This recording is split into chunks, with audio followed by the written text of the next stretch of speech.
Kembali di Kompas Siang, Saudara.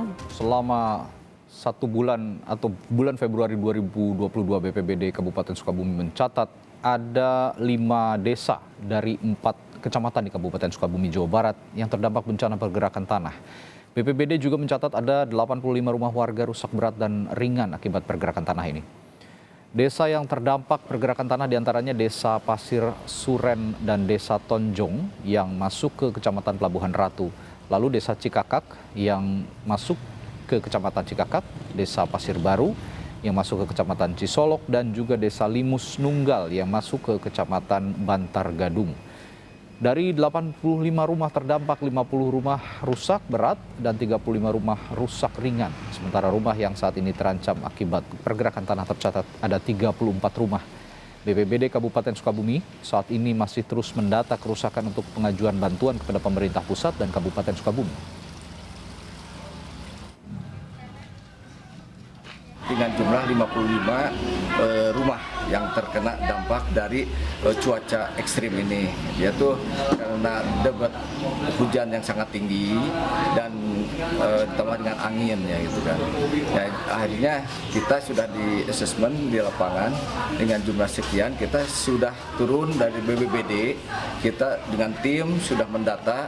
Insya Allah mudah-mudahan ini semua bisa tercover dan bisa ditanggulangi dengan baik gitu aja. Informasi lengkapnya akan disampaikan jurnalis Kompas TV Insan Maulana langsung dari Sukabumi, Jawa Barat. Insan, hingga saat ini apakah pergeseran tanah terus terjadi? Ya, terima kasih Radi dan juga saudara. Memang pergeseran tanah yang terjadi di 4 kecamatan di Kabupaten Sukabumi itu tidak terjadi dalam satu waktu, melainkan terjadi dalam beberapa hari secara berkala hingga beberapa minggu. Hingga saat ini pergeseran tanah masih terjadi secara perlahan dan pergeseran tanah sudah mencapai 5-10 cm dengan kedalaman sampai 3 meter. Dan berdasarkan data dari BPBD ada 85 rumah yang mengalami kerusakan, 50 diantaranya adalah rusak berat dan 35 rusak ringan. Dan memang beberapa warga mengaku pergerakan tanah hingga saat ini masih terjadi dan menghantui mereka, dan terutama ketika cuaca hujan turun. Beberapa warga pun mengaku selalu mendengar bunyi patahan atau retakan di rumah mereka hingga keesokan harinya setelah diperiksa rumahnya retak dan rusak begitu, Radi. Baik, Insan, lalu apa penyebab dari pergerakan tanah ini dan apa penanganan yang dilakukan oleh Pemda Kabupaten Sukabumi?